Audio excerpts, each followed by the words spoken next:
आज संविधान धोक्यात आहे, आम्हाला अटक करा। इथल्या पालकमंत्र्यांच्या अजितदादांच्या सांगण्यावरून तुम्ही आमच्यावर गुन्हे दाखल केले का? म्हणजे उद्यापासून आम्ही भाषण करायचं नाही का? किंवा मनोज जरांगेला हे शासन गृह विभाग घाबरतं का? मनोज जरांगेवरती गुन्हा दाखल करून घेत नाहीत। परवा नवनाथ वाघमारेंची गाडी जाळून टाकण्यात आली आणि अजितदादा पवारांच्या आमदारांनी हल्ले केलेले आहेत। ती सामाजिक दृष्ट्या मागास होती, ती पारद्याची होती, म्हणून तिला अंत्यसंस्काराला जागा मिळाली नाही।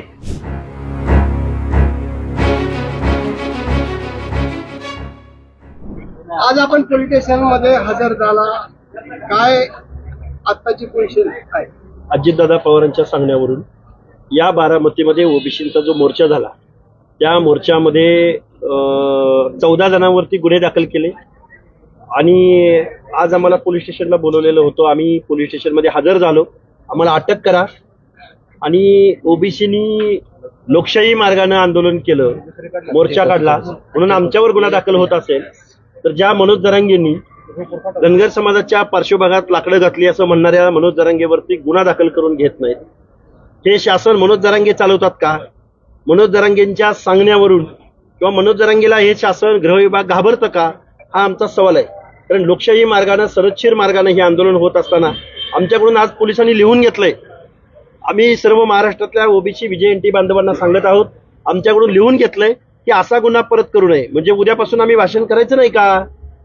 आम्ही संविधान घेऊन आलेलो आहोत। आमचा गुन्हा काय तर आम्ही भाषण केलं ओबीसीच्या हक्क अधिकार किंवा आरक्षण वाचवण्यासाठी। मग ते आमच्याकडून आज पोलिसांनी लिहून घेतलंय की हा गुन्हा उद्यापासून करायचा नाही। मग उद्यापासून आम्ही भाषण करायचं का नाही करायचं हे या गृह विभागानं पोलीस प्रशासनानं आम्हाला सांगावं। तुम्ही इथल्या पालकमंत्र्यांच्या अजितदादांच्या सांगण्यावरून तुम्ही आमच्यावर गुन्हे दाखल केले का? हा प्रश्न आहे आमचा आणि आम्ही संविधानातल्या आमच्या अधिकाराविषयी अजितदादांच्या पदाधिकाऱ्यांचं म्हणणं आहे की जाणून बुजून अजितदादांना बदनाम करण्याचं हे षडयंत्र। हे बघा, अजित पवारांनी केलेलं आहे। अजित पवारांच्या आकाशाने कारवाई अजित दादांनी केलेली आहे। म्हणणं आहे की जाणून बुजून अजितदादांचं नाव बदनाम केलं जातं। मला एक सांगा, ज्या गेवराईमध्ये बीडमध्ये अजितदादा पवार पालकमंत्री आहेत आणि ज्या बारामतीचे पालकमंत्री आहेत तिथंच माझ्यावरती गुन्हे दाखल झालेले आहेत आणि तिथंच माझ्यावरती हल्ले पण झालेले आहेत आणि अजितदादा पवारांच्या आमदारांनी हल्ले केलेले आहेत। आता काल पवन करवर नावाच्या आमच्या कार्यकर्त्याचे दोन्ही हात मोडलेले आहेत, डोक्यामध्ये टाकं पडलेले आहेत, पाय मोडलेला आहे, तो मरणाशी झुंज देतोय। परवा नवनाथ वाघमारेंची गाडी जाळून टाकण्यात आलेली। हे सगळं घडत असताना गुन्हेगार 1 तासामध्ये, नवनाथ वाघमारेंची गाडी जाळणारा माणूस 1 तासामध्ये गळ्यामध्ये हार घालून बाहेर पडतो आणि काल जीव घेणा हल्ला जो झालाय त्या आरोपींना अजून अटक झालेली नाही। आणि आमच्यावर गुन्हा काय तर आम्ही भाषण केलं, आम्ही मोर्चा काढला, यांनी आमचे जीव घेतलेले आहेत, आजपर्यंत घेत आलेले आहेत। आम्ही फक्त संविधानाची भाषा बोललो तर आमच्यावर गुन्हे दाखल केले आणि आज पोलीस प्रशासनाकडून आमच्याकडून लिहून घेतलंय की इथून पुढे हा गुन्हा करणार नाही। म्हणजे कोणता गुन्हा? आम्ही गुन्हेगार आहोत। आम्ही ओबीसींच्या आरक्षण वाचवण्यासाठी आम्ही महाराष्ट्रामध्ये आंदोलन करतोय, शांततेच्या मार्गाने, संविधानाच्या मार्गाने। आज संविधान धोक्यात आहे। अजितदादा पवारांनी आमच्या तिजोरीवरती डल्ला मारून स्वतःचे कारखाने, दारूचे कारखाने उभे केलेच, पण आमचं आरक्षण पण संपवलंय। आमच्या महाज्योतीला निधी देत नाहीत, ही आमची मागणी आहे, ती तत्वाची लढाई आहे। मुख्यमंत्र्यांकडे गृहखातं असताना देखील हे जाणून बुजून गुन्हे दाखल झालेत असं काहींचं म्हणणं आहे आणि समाजामध्ये तेढ निर्माण व्हावी म्हणून ही जाणून बुजून केलेलं। हे बघा, विधानसभेमध्ये महाज्योतीच्या संदर्भात प्रश्न विचारला गेला अभिजित वंजारी नावाच्या काँग्रेसच्या आमदाराकडून। त्यावेळी उत्तर कुणी दिलं? मुख्यमंत्र्यांनी दिलं का? त्याचं उत्तरदायित्व वित्तमंत्री म्हणून, अर्थमंत्री म्हणून अजितदादा पवारांचं होतं। एका वाक्यात त्यांनी उत्तर दिलं। मग याचं उत्तरदायित्व अर्थमंत्र्याचं असताना आम्ही इतरांना तर बाय डिफॉल्ट महाराष्ट्राचे मुख्यमंत्री जबाबदार आहेत ना। त्यामुळे अजितदादा पवारांचं आमचा काही बांधायला बांध नाही। बारामतीतच येऊन मुख्यमंत्र्यांनी 100 दिवसाचं आश्वासन दिलं होतं, आपण देखील होता त्यावेळेस, मग आपण मुख्यमंत्र्याला जबाबदार का धरत नाही? मुख्यमंत्र्यांना जबाबदार आम्ही धरतो आहोत। आम्ही GR फाडला म्हणजे आम्ही मुख्यमंत्र्यांचं समर्थन कुठं करतोय? आम्ही काही फक्त बारामतीत आंदोलन नाही केलं। तुम्ही गेल्या 8-15 दिवसामध्ये, महिन्याभरामध्ये GR निघाल्यापासून आमच्या आंदोलनांची ठिकाणं बघा। नांदेड जिल्हा, लातूर जिल्हा, हिंगोली जिल्हा, बीड जिल्हा। बारामती सोडून द्यायचं का? आणि बारामतीमध्ये आम्ही मतदान दिलं नाही का सुप्रिया सुळेंना, अजितदादा पवारांना? आमच्या मताचं हे उपकार तुम्ही फेडले आमचे। गावगाड्यामध्ये धनगरांची, माळ्याची, साळ्याची, कोळ्याची मतं नाहीत। अजितदादा पवार, लाज वाटते आम्हाला तुमची। आम्ही तुम्हाला, या बारामतीच्या लोकांना आम्ही सांगायला आलोय ज्या ड्युट्यांना तुम्ही निवडून दिलंय वारंवार रिपीट अगेन अँड अगेन, ज्या सुप्रिया सुळेंना तुम्ही निवडून दिलं त्यांना उत्कृष्ट संसदपटू पुरस्कार मिळतो आणि त्या काल म्हणतात की आर्थिक निकषावर आरक्षण मिळावं. काय तुम्ही उत्कृष्ट संसदपटू? तुम्हाला गावगाड्यातली जात व्यवस्था माहिती नसावी? निषेध व्यक्त करतो, धिक्कार व्यक्त करतो म्हणून बारामतीतल्या माझ्या बांधवांना समजावून सांगायला आलोय की तुम्ही जे ड्युटे निवडून दिलेले आहेत त्यांनी आज तुमचं ओबीसीचं आरक्षण संपवलंय. विरोधक म्हणून शरद पवार आणि रोहित पवार आणि सुप्रिया सुळेंनी संपवलंय आणि सत्ताधारी देवेंद्र फडणवीसांच्या मांडीला मांडी लावून बसणाऱ्या अजितदादांनी संपवलं. हे सत्तेत आहेत. सुप्रिया सुळेंच्या नंतर अजित पवारांनी तेच विधान केलंय की आर्थिक परिस्थितीनुसार आरक्षण ज्याचं त्याला मागेल तेवढं दिलं पाहिजे असं अजित पवार म्हणतात. ज्या रोहित पवार ज्या कर्जत जामखेड विधानसभा मतदारसंघातून निवडून येतात त्या रोहित पवारांच्या मतदारसंघामध्ये एका पारधी समाजाच्या महिलेची डेथ झाली. 2 दिवसापूर्वीची घटना आहे. तिच्यावरती अंत्यसंस्कार करायला जागा मिळाली नाही. त्या पारधी बांधवांनी, मग ती गरीब होती म्हणून मिळाली नाही का? ती सामाजिक दृष्ट्या मागास होती, ती पारध्याची होती म्हणून तिला अंत्यसंस्काराला जागा मिळाली नाही. सुप्रिया सुळे गरीब होती म्हणून तिला तिचे अंत्यसंस्कार करायला जागा मिळाली नाही, तर ती पारध्याची होती म्हणून. तुम्हाला जात वास्तव काय कळणार? तुम्ही जन्माला सोन्याचा चमचा घेऊन शरद पवारांच्या घरात जन्माला आला. तुम्हाला काय करणार सोशल डिस्क्रिमिनेशन? गावगाड्यातल्या दलिताचं, मातंगाचं, गावगाड्यातल्या बेरड रामुशीचं, गावगाड्यातल्या मसनजोग्याचं काय दुखणं आहे? त्याला शिक्षण घेताना, नोकरीमध्ये जाताना या संविधानानं त्यांना जगण्याचा अधिकार दिला नाही. आणि पवार फॅमिलीची काय गुणवत्ता आहे? पुढची दिशा काय असणार? पुढची दिशा आम्ही ज्यांना मतदान दिलं त्या लोकांनी ओबीसी आरक्षणाबद्दल चकार शब्द काढलेला नाही. उलट आमचं आरक्षण घालवणाऱ्या माणसाला पाठिंबा दिलाय. ते बारामती मधल्या मूग गिळून गप्प बसलेल्या ओबीसी बांधवांना जागा करायला आलोय. अरे विरोधात सत्ताधारी जेवढे जबाबदार आहेत तेवढेच तुम्ही गप्प बसून घरामध्ये बसला ना शंडासारखं, तेवढेच तुम्ही सुद्धा जबाबदार आहे. तुम्ही सुद्धा झडपी मेंबर, पंचायती मेंबर, शिक्षक नोकऱ्यामध्ये तुम्ही गेलाय. उद्या तुमचं हे आरक्षण गेलेलं असेल, जागा व्हा. ज्या ड्युट्यांना तुम्ही निवडून दिलं त्यांनी तुमचं आरक्षण संपवलंय.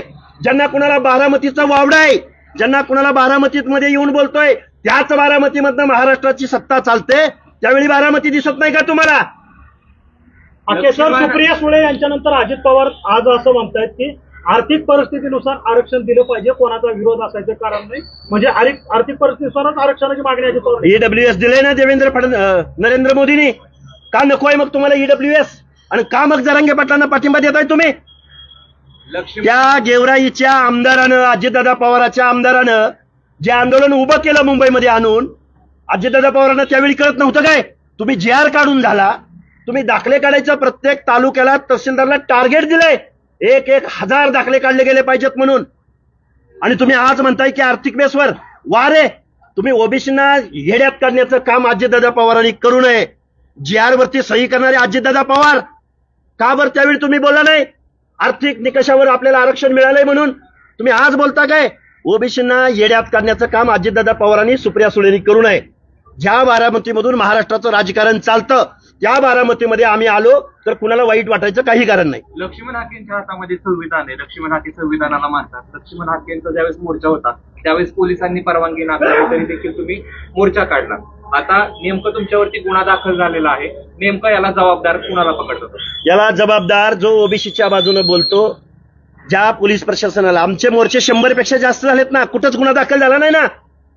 बारामतीतच कसा काय गुन्हा दाखल झाला?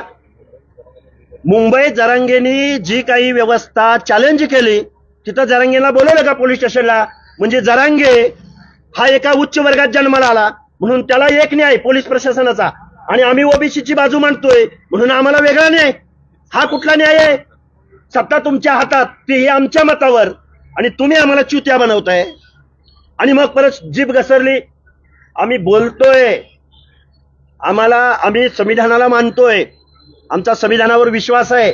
याचा अर्थ आम्हाला काही कळत नाही या भानगडीत अजितदादा पवारांनी पडू नये.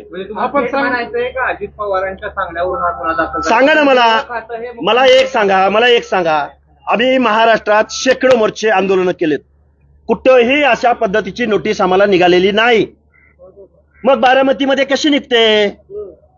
या प्रश्नाचं उत्तर आम्हाला पत्रकार बांधवांनीच द्यावं. आपण सांगत होता की मराठा समाज आपला मराठाला गृह खातं घाबरतंय आणि गृह खातं तरी मुख्यमंत्री देवेंद्र फडणवीसकडे आणि देवेंद्र फडणवीस त्यांच्या खात्यात तर्फे कोणाकडून देत नाही. मी नाव घेतलं का? घाबरतंय गृह खातं, घाबरतंय मंत्री. हो मग आहे ना, मग मी कुठे म्हणलंय दुसऱ्या कोणाकडे आहे? गृह खातं कुणाकडेही असू दे ना, मग घाबरतंय का हा सवाल आहे ना आमचा. देवेंद्र फडणवीस सहभागी मग आमचा हो मग आहेत ना, आमचा सवाल कुठं आहे? गृह खातं घाबरतंय का असंच म्हणलोय ना आम्ही दुसरं काय बोललोय? गृह खातं ज्याच्या कुणाकडे आहे ते गृह खातं घाबरतंय का यांना? आणि घाबरून आमचं ओबीसीचं आरक्षण संपवलंय का? मग झुंडीला दबावाला बळी पडून जर तुम्ही आमचं आरक्षण घालवणार असाल तर आम्ही आणि प्रत्येक गोष्ट कोर्टातून आम्हाला मंजूर करून घ्यावी लागत असेल, तुम्ही कशासाठी गेलाय तिथं सत्तेत? तुमच्या हातून काहीच होणार नाही का? हा सवाल आहे ना. वास्तविक पाहता मंत्रिमंडळ हे मुख्यमंत्र्यांचा अंगीकार जातं, पण वेळोवेळी आपली जी टीकेची धार आहे ती अजित पवारांवरती जास्त ओबीसी मोर्चा. आमचे साधे प्रश्न होते, मगाशी मी तुम्हाला बोललो विधानसभेमध्ये ज्यावेळी हे प्रश्न उपस्थित केले गेले निधी संदर्भातले वगैरे, आणि काय विषय काय आहे माहिती आहे का? सत्तेमध्ये बसलं ज्यांनी शोषण आमचं केले त्यांच्या विरोधामध्ये आम्ही बोलणार. मुख्यमंत्री पदावर देवेंद्र फडणवीस साहेब बसलेले, आम्ही दुसऱ्या दिवशी जी आर फाडलाय ना, त्याच्याकडे तुम्ही कसं बघताय? त्यामुळे बाय डिफॉल्ट जो या टीमचा कॅप्टन आहे त्यालाच यश अपयश त्याच्यावरच अवलंबून आहे ना. त्यामुळे आम्ही दादांचा आमचा काही बांधायला बांध नाही, पण ज्या दादांना आम्ही निवडून दिलं, ज्या सुप्रिया सुळेंना आम्ही निवडून दिलं, बारामतीमध्ये आल्यावर आम्ही त्यांच्याबद्दलच बोलणार ना. आम्ही बारामतीमध्ये येऊन विखे किंवा तिकडे पाटील यांच्या विरुद्ध कसं बोलू? आम्ही ज्यांना निवडून दिलंय, जे आमचे केअर टेकर आहेत, जे आमचे प्रतिनिधी आहेत, ते आमचं आरक्षण जात असताना एका शब्दाने बोलायला तयार नाहीत. हा जाब आम्ही बारामतीमध्ये कुणाचं नाव घेऊन करायचा? पवारांचंच घेणार ना. आणि बाय डिफॉल्ट डायरेक्ट इनडायरेक्ट महाराष्ट्रामधल्या राजसत्तेमध्ये नेहमी पवार बसलेले आहेत. त्यामुळे याचं उत्तर आधी पवार साहेबांनी जर भूमिका घेतली, जी आर काढून झाल्यावर सामाजिक विण उसवते, जी आर काढायच्या अगोदर सामाजिक विण उसवत नाही का? हे सवाल आहेत ना आमच्यासारख्या छोट्या कार्यकर्त्यांची. 27 तारखेची दिशा काय असणार? 27 तारखेची दिशा म्हणजे कुठल्या इंटेन्शन? आजचा मेळावा आपला, माझा मेळावा 27 तारखेला अहिल्यानगर मधल्या शेवगाव आणि पाथर्डीच्या बाउंड्रीवरती होत आहे आणि आंदोलनं चालू आहेत. नांदेड जिल्ह्यातल्या तारखा आहेत, आमच्या पश्चिम महाराष्ट्रामध्ये लोणंद असेल, फलटण असेल, पंढरपूर असेल, हे आमची आंदोलनं होत आहेत.